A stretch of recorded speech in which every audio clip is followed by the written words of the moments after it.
అంత అంటే నేను లేదు. విన్నాను గురూజీ, లైక్ మందు పెట్టింది నా అబద్ధం భర్తకి అని తల్లి చెప్పి, అదంతా. లేదా వశీకరణం ఆ చేసుకుని. వశీకరణంతో ఎవడు రాడు. మేము ఉన్నాము కదా, నేను కొంచెం ఇచ్చి కూర్చోబెడతాను, నన్ను కదిలియమనండి, లాస్ట్ చివరి ఉన్న ఇంటికి కదిలియమనండి కూర్చుంటా. నన్ను అవసరం లేదు, నా పైన ఉన్న ఇంటికి అంటున్నంటే కొంచెం నేను బోల్డ్గా చెప్పేస్తున్నా. ప్రేమతో మాత్రమే వశీకరణాలు సాధ్యం, కానీ నువ్వు అన్న వశీకరణాలు మిగతా వాటికి సాధ్యం కాదు. కామానికి ఆ శక్తి లేదంటారా? కామానికి శక్తి భార్య దగ్గర చూపిస్తేనే ఉంది. చీకట్లో ఎందుకు చేస్తారు కామం తెలుసా అమ్మ? ఒకరి హావభావాలు అనేటివి మనసుతో మనసుకు, ఆత్మతో ఆత్మ, పరమాత్మని ఏకం చేసి ఇది ధర్మబద్ధమైన పుణ్య కార్యక్రమం చూయించడానికి చీకటి గదిలో చేస్తారు. ఇంత వెలుగుండంగా బెడ్ మీద బెడ్ వేసేసుకొని నిన్ను నేను నన్ను నువ్వు అంత చూసుకొని చేస్తున్న దాని తర్వాత ఈవిడే ఎలా ఉంటే ఆవిడ ఇంకో ఎలా ఉంటుందని చెప్పి వెళ్తున్నారు. అర్థమైంది నా మాట మీకు? దానికి ఒక ప్రత్యేకమైన విలువ ఉంది గ్రంథాల్లో.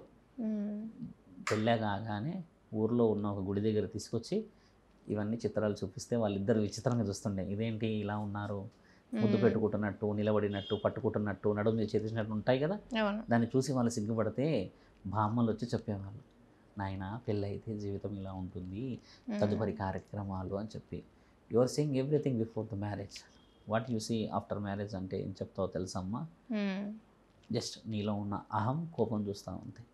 తర్వాత అవన్నీ మాయమైపోతాయండి. అయిపోతాయి అబ్సల్యూట్. ఇప్పుడు మన ఇద్దరం ఇంటర్వ్యూలో కూర్చొని ఉన్నాం కదా అని మాట్లాడతలేము. సమాజంలో అబ్సల్యూట్గా జరుగుతుంది ఇది. అన్నీ చూసేసిన తర్వాత ఏం చూడగలుగుతావు? ఎడ్యుకేషన్ అంతా నువ్వు యూట్యూబ్లోనే చూస్తున్నావు, నీ బుర్రలో ఏం లేదు, అంత చెప్తే. కాబట్టి ఏంటంటమ్మా, మన పూర్వీకులు ఇచ్చిన శాసన గ్రంథం ఏంటంటే క్రమశిక్షణలు తల్లిదండ్రులు నేర్పించవాలను. ఇంకో వర్డ్ కూడా మనం యూజ్ చేయొచ్చు ఇక్కడ. వై ఓన్లీ 12, 11, 9 ఇయర్స్కి మెచ్యూర్ అవుతున్నారు అమ్మాయిలు? Did you observe? లేదు, ఈ మధ్య కాలంలో ఎక్కువ ఫుడ్ వల్ల. రెండవది యూట్యూబ్లలో చూసే ఆ చిత్రాలు, చలనచిత్రాలు, ఆ హావభావాల వల్ల ఈ లోపల ఉన్న సిస్టమ్ ఏదైతే ఉంటుందో మన నర్వస్ సిస్టమ్ అనేది హెవీగా యాక్టివేట్ అయిపోయి ఆ సమయం తొందరగా వచ్చేలా చేస్తుంది. అది అబ్సల్యూట్గా ప్రూవ్ చేయబడింది. అది చాలా మందికి తెలుసు కదా. ఇప్పుడు మన అమ్మ నానమ్మలు వీళ్ళందరూ కూడా ఉన్నారు కదా చెప్పేవాళ్ళు. ఒకప్పుడు మినిమం 14, 13 ఇయర్స్ అమ్మ, పెళ్ళి కూడా అయిపోయేది. ఇప్పుడు మనకి ఎగ్జాక్ట్గా 9 ఇయర్స్ ఉన్న వాళ్ళని చూశాను నేను. 9 అంటే వీళ్ళు చూసే ఆ అట్మాస్ఫియరు న్యూరలాజికల్గా రీప్రొడక్టివ్ సిస్టమ్ మీద ఎక్కువ డిఫెక్షన్ చూపించేసి ఇలా లోపటి నుంచి ఆ ఉత్తేజమైన నరాల బలం ఎక్కువ రావడం చేత ఇది బహుశా డాక్టర్లు వీళ్ళందరూ చెప్తూ వస్తుంటారు. సాధువులం కాబట్టి సందర్భం వచ్చిందని చెప్తున్నాం. మీరు అన్న విషయం ఏంటంటమ్మా, ఎందుకు అక్కడ దాకా వచ్చింది ఈ విషయం అన్న విషయం మాట్లాడితే, జీవితంలో ఎన్నో లక్ష్యాలను కోల్పోయి అలసిపోయిన తర్వాత భగవంతుడు దిక్కే అంటున్నారు ఈరోజు. అట్లాంటి భగవంతుడు ఎప్పటికీ రాడాలా? భక్తుడు భగవంతుడు రాడాలాగా? నీ కుటుంబము, నీవు, నీ యొక్క సౌభాగ్యం, నీ యొక్క భార్య, వీళ్ళందరికీ నీతి నిజాయితీపరుడై ఉండి వచ్చినప్పుడే ధర్మం కలుస్తాము. 200 కోట్లు పెట్టి ఇంత పెద్ద కిరీటం పట్టుకొని పోయాడు ఒక ఆయన, ఇంత పెద్దగా వెంకటేశ్వర స్వామి దగ్గరికి, తిరుమలకి. 200 కోట్లు వజ్ర వైడూర్యాలతో పొదుగుబడినది. 22 కోట్లతో ఒక అతను పోయిండు. వీళ్ళందరూ ఎలా పోతున్నారు మరి?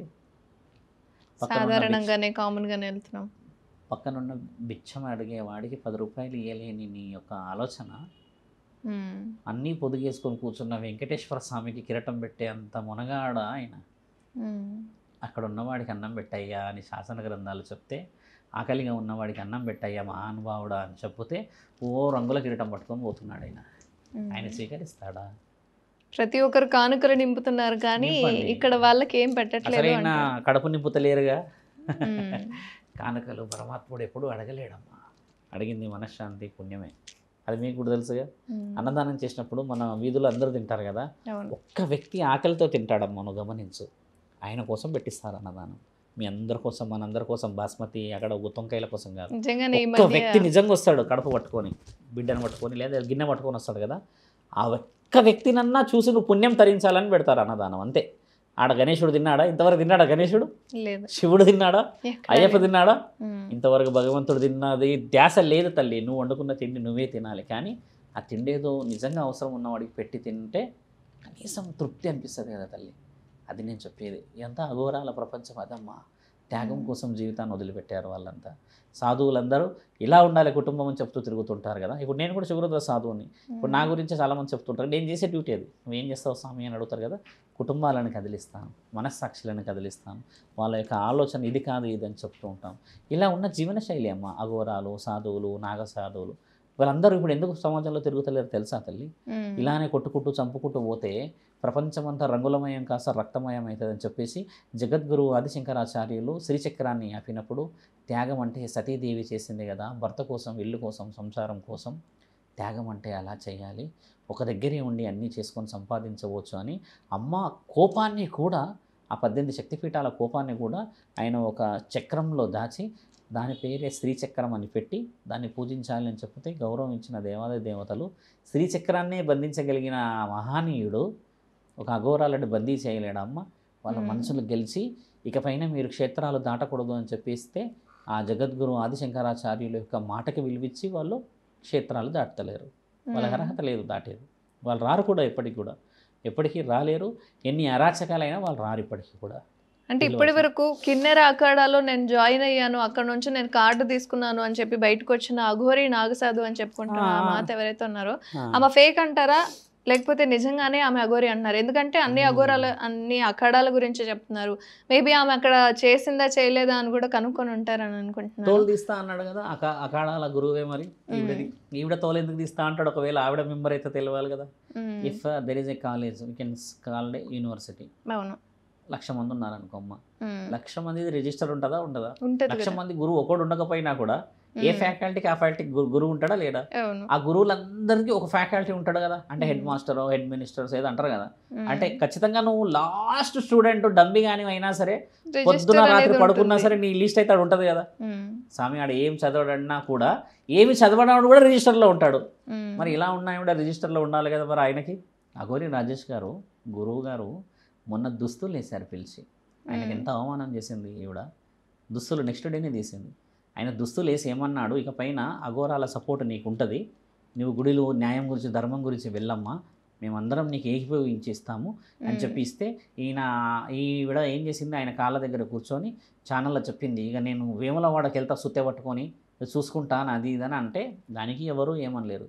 ఒక గురువు నీకు దుస్తులు శాశ్వతంగా వేసుకోమని ఇస్తే నెక్స్ట్ డేనే నువ్వు అక్కడికి వెళ్ళి మంగళగిరిలో దుస్తులు లేకుండా కనబడితే ఎంత అవమానం ఆయనకు చేసావు నువ్వు. అంటే ఆయన ఒక గురువు కదమ్మా. సరే, నేను ఒక సాధువుని, సామాన్యమైన భిక్షాటకుడిని అమ్మ. అఘోరాలకు సంబంధించిన ఒక అఖాడకి ఆయన ముఖ్యమంత్రి కదా. ఆయన పిలిచి కూడా నీకు దుస్తులు వేసితే నువ్వు ఆయనకు విలువలు ఇవ్వలేదనంటే ఆయన అసలు యాక్చువల్ చేసిన తప్పు ఆయన చేసిండు. ఆయన అసలు ఈవిడని పిలవకపోవాల్సింది, పిలిచి ఆయన విలువ పొడగొట్టుకున్నాడు ఈరోజు. ఆయనకి ఎంత అవమానం తల్లి. ఆయన మంచోడు. మళ్ళీ నేను గమనించిన విషయాలు ఎక్కువ చూస్తే ఆయన బాగా డీటెయిల్గా చాలా టాకెటివ్గా మాట్లాడతాడు, అంతేగాని ఏది పడుతుంది లొడా లొడా లొడా లొడా వాగాడు. అలాంటి వ్యక్తిని అవమానపరిచావే నువ్వు. అంటే గురువుకు విలువ లేదా నీకు? నువ్వు ఏ అఖాడా నుంచి వచ్చావో రుజువు చేయించు. నేను ఇంకా నిజ నిజాలు ఛానల్లో ఉన్నా అని చెప్తలేను.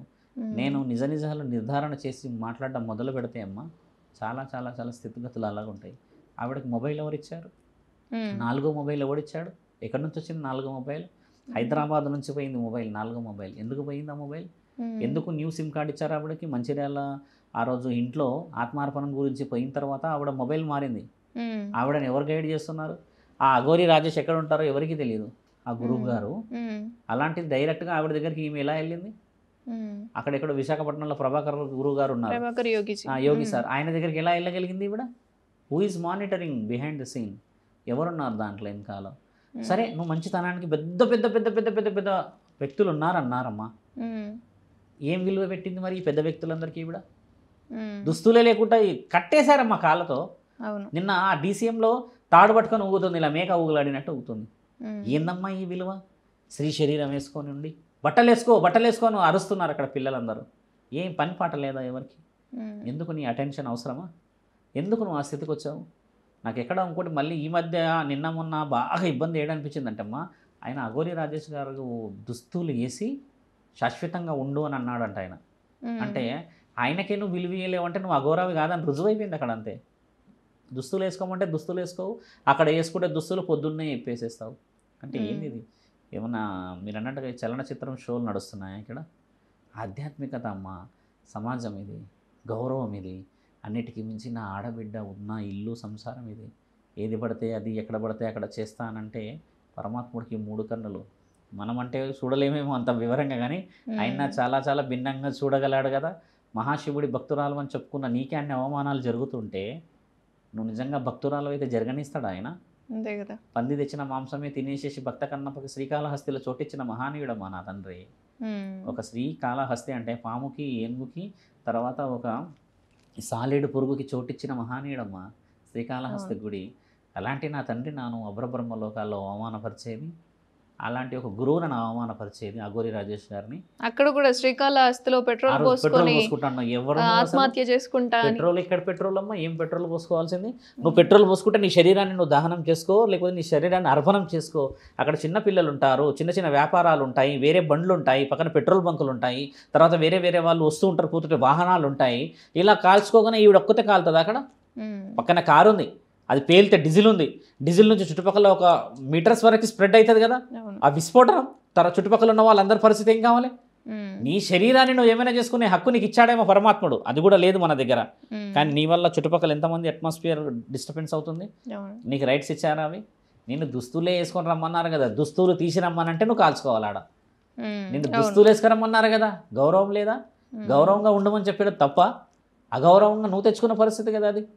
ఈరోజు శివరుద్ర సాధు మాట్లాడినా ఇంకో మాధురి ఒకటే మొత్తుకుంటుంది ఆవిడ, ట్రాన్స్జెండర్ బట్టల దుస్తులని ఈ దుస్తులు మాట్లాడుతూ చాలామంది ఆవిడని వ్యక్తపరిచారు, వ్యతిరేకించారు ఆవిడని కూడా. ఇప్పుడు ఆవిడ ఎక్కడ గెలిచి దాన్ని చూపించాడు ఈ నెల రోజుల్లో డొంక తిరుగుడు మాటలు. అంతే కదా స్వామి, ఎక్కడ గెలిచిద్దని చెప్పి. ఎందుకంటే ఎలా గెలుస్తుంది? న్యాయమే లేదు కదమ్మా. ఇప్పుడు దుస్తులు లేవు, ఒకటి ఫ్యాక్ట్ కనబడుతుంది. శాస్త్రం, గ్రంథం, ఇతిహాసం, పురాణాల్లో ఏం చెప్పాయి? గౌరవం చెప్పాయి. గౌరవం ఎక్కడుంది? పోనీ నీకు గౌరవమే రాదు, నీకు నాకు ఏం రాదు అనుకుందాం, నువ్వు కూడా మామూలు భక్తి పరురాలు, ఒక గురువు చెప్పినా వినవా? సరే, ఒక ప్రభాకర్ శాస్త్రి గారు, ఆ ప్రభాకర్ గురువు గారు మీరు అన్నట్టుగా ఆయన చిన్న వ్యక్తి, ఈమె దృష్టిలో ఆయన చాలా చిన్నవాడు అనుకుందాం తల్లి. ఆయన వేసింది నచ్చలేదు అనుకో, ఒక అఖాడాల మంత్రి ఒక పెద్ద మనిషి వచ్చి వేసాడు కదా, ఆయనకంటే విలువ ఉందా లేదా? మరి ఆ విలువని ఇయ్యలేవు నువ్వు, ఈ విలువని ఇయ్యలేవు, ఇక్కడ విలువ ఇయ్యలేవు. కొంతమంది ఉన్నారు ఒకటే జబ్బలు ఎగరేస్తున్నారు ఛానళ్ళల్లో. దేనికి తల్లి? న్యాయం గెలువించండి మనం అని కొట్లాడుతూ ఉంటే వాళ్ళ పని చెప్తా నేను వీళ్ళ పని చెప్తా అంటమ్మా. పలుకుబడి ఉంది కదా అని చెప్పేసి ఏది పడితే అది పలుకుతే నువ్వు పలికేవన్నీ చాలా చిన్న చిన్న పలుకులని రుజువైంది కదా. నువ్వు మాట్లాడేదంతా ఉట్టి గుడుపుటానం అని తెలిసిపోయింది కదా. ఎవరున్నారో ముఖ్యమంత్రి వారికి కూడా మనం, నేనంటే శివరుద్ర సాధు నా ఆలోచన ఏంటంటే ఆవిడ మొబైల్ ట్రాక్ చేయడం ముఖ్యం చాలా. అందులో ఏదో విషయ వివరణ దాగి ఉంది, అందులో ఎవరో గైడ్ చేస్తున్నారు. అంటే డ్రగ్స్ కూడా ఈ మాఫియా ఉంది అని చెప్పి ఆవిడకంత సీన్ లేదు. పిచ్చుకలపై బ్రహ్మాస్త్రాన్ని ఉపయోగించాల్సిన అవసరం లేదు, బాగా గుర్తుపెట్టుకోమ్మా. ఆవిడ చాలా చిన్న జీవితమే, ఆవిడ అమాయకురాలని చెప్తాను నేను. ఇప్పుడు నేను కూడా ఎల్లూరి శ్రీనివాస్ సెన్సిబుల్ పర్సనే, కానీ ఎందుకు ఇంత ఇమోటల్గా యాక్టింగ్ ఉన్నది? మోటల్గానే ఉండు, చలనం లేకుండానే ఉండు. ఇక చెలించేసి అవతల వ్యక్తిని కదిలించేసిన అవసరం వచ్చేసరికి అఘోరాలు, నాగసాధువులు, తర్వాత సాధువులు, సాధ్వికులు, స్వాములు, అయ్యప్పమాలలు, ఇక్కడ దీక్షలు, కార్తీక మాసాలు, అమ్మలు, ఆడోళ్ళు, చెల్లెలు, ఎన్ని డిస్టర్బెన్సెస్ అవుతున్నాయి. సుత్త పెట్టుకుని వెళ్తా అంటున్నా వేములవాడకి, సుత్త పెట్టుకుని వేములవాడకి వెళ్ళను చూడొద్దన్నాను నేను. ఎందుకు అంటే ఇప్పటి వరకు ఏ దేవాలయాల్ని కూల్చినా నా సనాతన ధర్మం పాడైపోతుంది అనే ఆమె వేములవాడ గుడిని, వేములవాడ గుడి అమ్మా వీళ్ళ తాత కట్టాడా లేకపోతే ఎవరు తాత కట్టాడమ్మా వేములవాడ గుడి? శాసన గ్రంథాలు, ఇతిహాస పురాణాలలో రాజన్న సిరిసిల్లకి లక్షల కోట్ల ఆస్తుల విలువ ఉన్న గ్రంథం మాది. అక్కడ వ్యవసాయదారులు కూటికి కూడా గతి లేకుంటే మొక్కుతే రాజు కళలో ప్రత్యక్షమయ్యి గుడి కట్టు బిడ్డ అని చెప్పి తండ్రి కట్టిన గుడి దగ్గరని బాయి పొంగింది. మీకు తెలుసా అమ్మ? అక్కడ నీళ్లు పొంగుతాయి. అమ్మ ఎంత పెద్ద గొప్ప చరిత్ర ఉంది అక్కడ. నీవు వెళ్ళేసేసి గూల కొడతానంటే తండ్రి గుడి లోపట ఉంది. మహాముక్కంటిని దాటి నువ్వు ఆయన గడప గుడి దాటి సుత్త తీసుకొని పోయి కొడతావా? అంటే ఆయన పిచ్చోడయి ఆ గుడి కట్టించుకున్నాడు లోపట. ఆయనకి మతిస్థిమితం వచ్చేసేసి అక్కడున్న లోపటికి గుడి కట్టించుకున్నాడా ఆ మసీదు? ఆయన కళ్ళు మూసుకున్నాడంటే గుడ్డేవాడా? ఈ సాధువు కోసమే వెయిట్ చేస్తున్నట్టు తెలుసుకోవాలి. ఈ సాధువు వచ్చేసేసి గుళ్ళ కొడతాడేమో చూస్తున్నట్టుండు. నందికి చాలా పెద్ద కొమ్ములు ఉన్నాయి, అది గమనించండి. తండ్రి దాకా పోవాల్సిన అవసరం లేదు. సరే, అర్థమైంది అనుకుంటాను చాలా మందికి. అలాగే డిప్యూటీ సీఎం ని పవన్ కళ్యాణ్ గారిని నేను కలవాలి అని చెప్పి ఆందోళన చేయడం talk about communication. Everybody is a right to meet Pawan Kalyan. ఆయన ఇప్పుడు సినిమా మినిస్టర్, సినిమా హోదా కాదు కదా, ముఖ్యమంత్రి నుంచి తర్వాత ఉప ముఖ్యమంత్రి డిప్యూటీలో ఉన్నాడు. So everybody should meet. నేను ప్రయత్నం చేశాను కదా, మీకు తెలుసా? ఆయన బద్రి ఉన్నాడు కదా డ్యాన్సర్, అవును. ఈ ఉంటారు కదా ఆయన గారు, నాకు చాలా పర్సనల్గా కొన్ని విషయాల్లో నేను 2-3 సార్లు మాట్లాడాను. ఆయన గారు నేను అడిగాను, గుడి విషయంలో ఒకసారి కలవచ్చా స్వామిని అని అంటే, స్వామి షెడ్యూల్స్ హెవీ ఉంటాయి, టైం చూసుకొని నేను కల్పించి ఏర్పాటు చేస్తాను అని అన్నాడు. అంటే నేనైనా వెళ్తున్నాను అక్కడికి, మీరైనా వెళ్ళవచ్చు. ఆయన ఒక పొజిషన్లో ఉన్నాడు కాబట్టి అమ్మా, ఆశకి ఎవరైనా వెళ్ళొచ్చు అంటున్నా. అంతేకాని నువ్వు వెళ్తున్న దాన్ని ఎందుకు వెళ్తున్నావో చెప్పవు కదా. అదే కదా. ఇప్పుడు ఎందుకో వెళ్తున్నావు, ఏం చేస్తున్నావు అంటే నిన్ను ఎందుకు అడ్డుకుంటారు? దానికి లీగల్ పాస్ ఉంటుంది, దానికి ఒక అప్లికేషన్స్. అంటే అడిగేది వేరు, ఆందోళన చేసేది వేరు. ఆందోళన వేరు కదా. నిన్ను రోడ్డు మీదే ఆపేసేసరే. నువ్వు నిజమైన భక్తిపరురాలో ఇంకేదో అయితే, ఇప్పుడు శ్రీకాళహస్తిలో నువ్వు చేసిన ఆ పరిస్థితులను చూసానంటే, ఈరోజు నీకు పవన్ కళ్యాణ్ని కలిసే ఏర్పాటు ఉండేదేమో. పవన్ కళ్యాణ్ అయితే దేవుడు కాదు కదా తల్లి, ఆయన కూడా మనిషి. ఆయన కూడా సినిమాల్లో గెలిచాడు, చాలా ఓడిపోయిన తర్వాతే రాజకీయం ఎత్తాడు. ఆయన ఎందుకు గెలవడు చెప్పండి? ఇప్పుడు నేను మంత్రిని అయిపోయినా అని చెప్పేసి ఆయన పల్లెకి కూర్చున్నాడు. ఆయన కూడా తిరుగుతూనే ఉన్నాడు కదా. కలవడానికి ఆయన ఏమో అబ్జెక్షన్ చేయడు. ఇక్కడ అబ్జెక్షన్ చేస్తుందల్లా నీ శరీరం. కాబట్టి ఏంటంటమ్మా, ఆయన కలవడం అనేది, కలవకపోవడం దేవుడు, కానీ మొదట అర్హత అనేది సంపాదించడం ముఖ్యమైనది కదమ్మా.